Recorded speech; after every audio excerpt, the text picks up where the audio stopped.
วัสดีครับลูกมะขามหวานครับมีให้กับข้าวครับมาเลยมีห่อหมกกับซิ่วนี่สิพัดเพชรปลาไหลครับซิ่วใส่บกกอกน้ำนี่สุดเด็ดใบมังลักสีตูเราซิ่วครับลูกโดดมีใส่เกลือแล้วไม่ได้เกลือครับผงชูรสพอคนเห็นคอกันครับลองหวานกวกแซ่บมากเลยติดตามครับใบตองห่อแล้วอันนี้พริกแกงครับผัดเผ็ดปลาไหลใส่ใบยี่หร่าหรือนี่ทานห่อนเดี๋ยวห่อกันนะครับนี่ปลาไหลรอสักครู่นะครับนี่ครับหน้าตาสุดยอดมุกใหญ่ขนาดห่อได้ปะเนาะรอติดตามครับนี่ครับห่อหมกใหญ่นี่อ่างไฟเลยโอ้มือสั่นไม่ได้ถอนไม่ได้จวด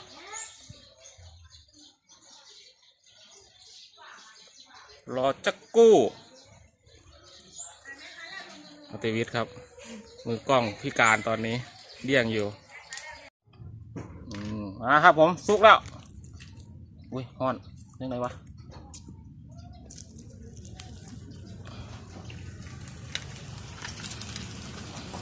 เอาไปนี้ด้วยแกะดิแกะดิไปนี้ด้วย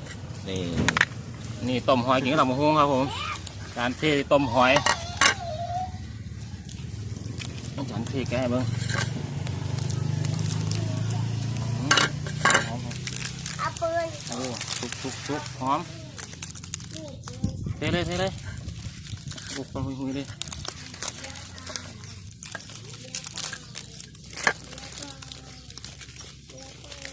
บ้านหอมเลยเจ้าไอ้เจ๊เหงื่อเต็มหลังนะโอ้ยมดชิมหอยไหมชิมดูชิมเลยชิมจะคำจะโตโอ้มือสั่นมือสั่นเขามือสั่นเอาไปมือสั่นแห้งแล้วแซ่บมากนี่เลยเชื่อมจังหน่อยไม่เกิดอะไรพอด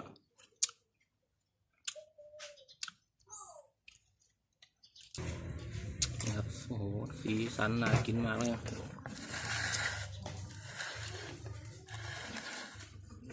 ห่อหมกปลาซิวอ้าวอดใจไม่ไหวพอจะค่ำเด้ออดใจไม่ไหวโอ้ยข้าวเหนียวหอมนะครับแซ่บมากนี่ใส่ไฟแล้วเขียดมือกูสั่นนี่เกี่ยวอะไรกันใส่น้ำมันครับสั่นใส่อะไรบ้างปลาไหลบ้างดีอ๋อแค่เดียวพอเดี๋ยวมันเดือดก่อนพี่แกงลงไปจานเขียดโชว์ครับนี่ฝีมือจานเขียดทางกำลังโคครับน้ำมีวะน้ำล้างโคกเล็กน้อยไม่ต้องใส่ก็ได้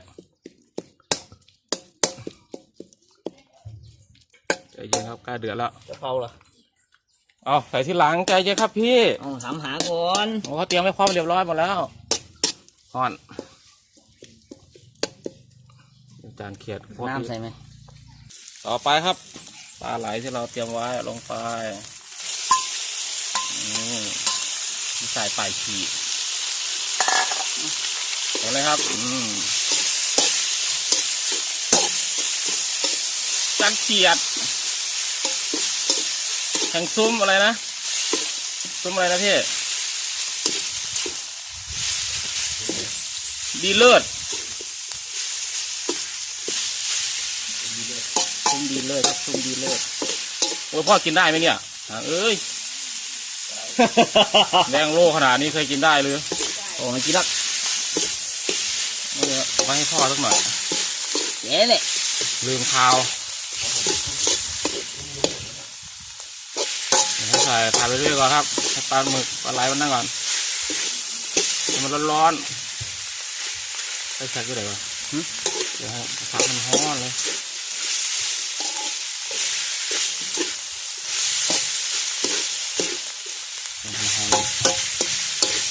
ขาวสักขวดเท่เอ้ย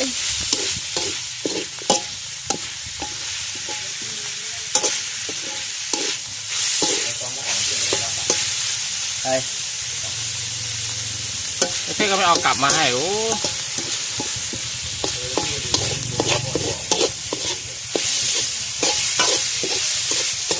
ครับพอเรียกกันใครมันหอยก่อน เคยทำเนี่ย เอาเราขาวเท่าไปลาดรอบเลยลาดรอบลาดรอบลาดหมดนั่นแหละไปจุดไปเช็คจุดไม่จุดแล้วตาโหดฮัลโหลควันหอมน้ำลำโคกไปน้ำลำโคกคนนะคนหน่อยน้ำเลยนะครับน้ำลำโคกไปเลย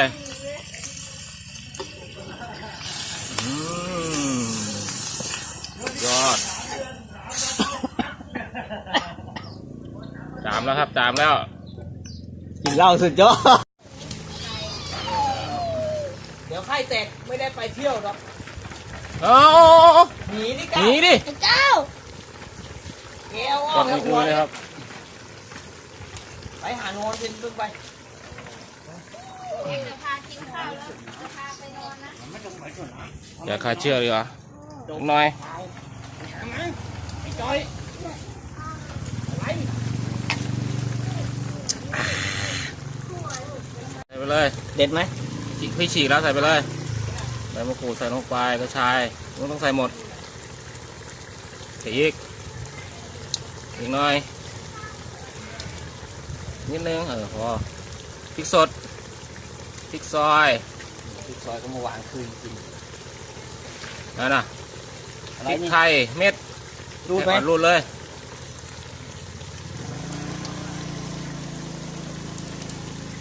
เนี่ยตีเลย ไม่ต้องนี่ก็พอแรงแล้ว เห็นไหม อีกสักก้านหนึ่งลองอุ้ยเลยครับ ตามด้วย ปรุงรสเอามะเขือเขือนใส่ก่อนมะเขือเขือนครับมะเขือเขือนนี่สูตรนี้ใส่มะเขือเขือนนะครับสูตรจานเขียดความดีเลิศส้มประกวดมะเขือเขือนลงไปมะเขือมันสุกซ่าครับใส่ไปเลย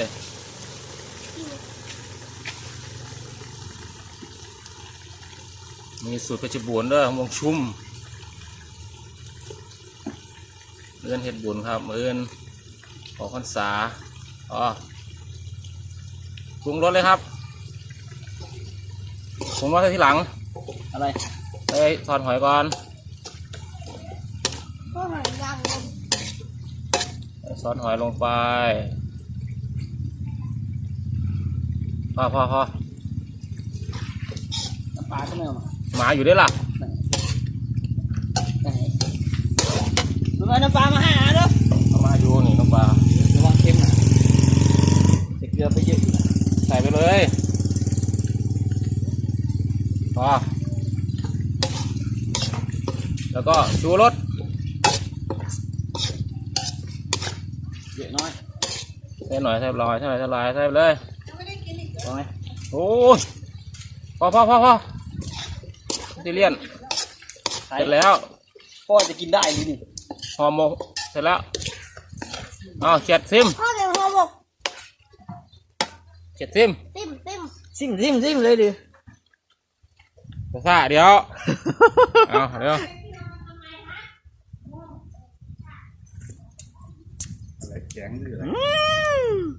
เงื่อนี่คืออะไรยัง อร่อย อะไรเอาใส่ผักเลย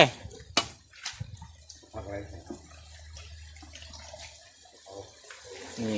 ผักอีเลิศโอ้ไม่ผักอีเลิศผักยีลาก็ใบกะเพราครับ กะเพรา ลงไปหาแนวมาใส่เขียด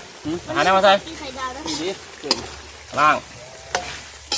พ่อไม่ได้กินไข่ดาว ครับ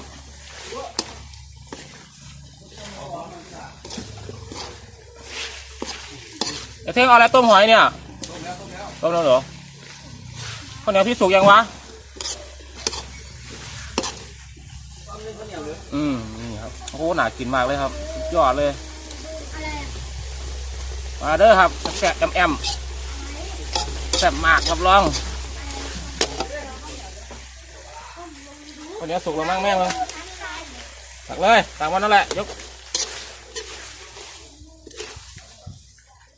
หนู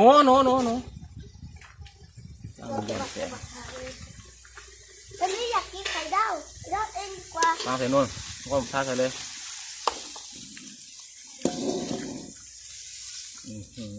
สูตรจานเกียดครับร่างแซ่บมากโอ้ยยอดแข็ง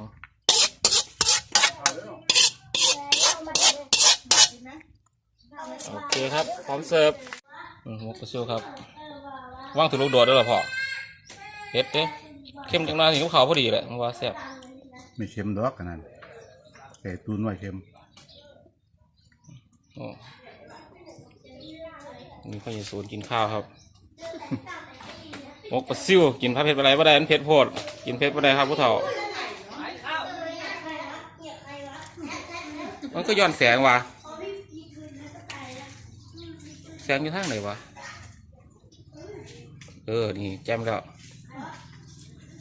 กระซูนครับกินข้าวผู้เฒ่าครับว่าตลกอะไรเวลาแกคิดถึงพ่อแกมาดูคลิปพ่อที่พ่อกินข้าวนะแกคิดถึงพ่อแซ่บมากตะสวนนะครับเนี่ยตะสวนมาจาก101 7 ย่านน้ำ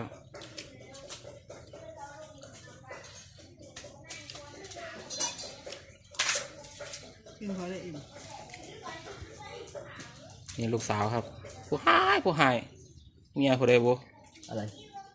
มีข่าวเดี๋ยวตู้หลบเลย อันนี้ต้องเขียดน้ำปลาไทยถั่ว โอ้ยกินตัว ไม่ได้พี่ว่าปลาเนี่ยไม่กิน ว่าปลาตัวใหญ่ ป ถั่ว ลาหอยใช่ไหม ส้มตำครับผมแล้วนี่ผัดเผ็ดปลาไหล ถ่ายคลิป มีหอยส้ม พริกกับพริกผงน้ำพริกผงกับเหนียว มากแอมซอสไส้ ต้องถ่ายปลาไหลอีกหน่อยแถมสมหน่อยปลาน้อยปลาน่ะปลามันน้อยเนาะแต่ปลาน้อยอ้ำดิ เด้อ อ้ำกินกันยากเนาะพากันไปงมกันเลยปลาไหลตัวใหญ่ๆมาเลยไป แต่ไปนั่งกับแม่เร็ว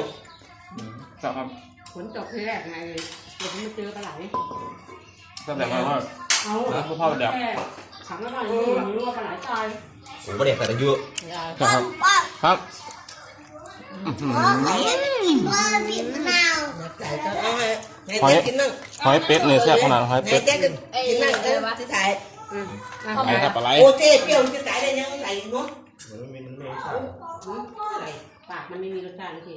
เปรี้ยวอยู่ตรงนั้นเปรี้ยวอยู่ตรงนั้น ครับนะครับน้องมัน จิ้มค่ะ เยอะ แหงเท่งกินยำเท่งอ่ะเท่งจิ้มยำหนูอ่ะ เด็กน้อยนี่วุ่นวายตลอด โอ้ยกากินแล้วครับ ว่ามันก็อยากกินกันเลย เสียอะไร เที่ยวกับหมูอ่ะ เท่งเอา หมูไม่มีหมูแพ็คนี่ลุงก้อนถ่ายเนี่ย เอากินหนูกินยัง น้ำค เอากินเอาอะไร ำใหญ่เลย กินอะไรหนูกินอะไร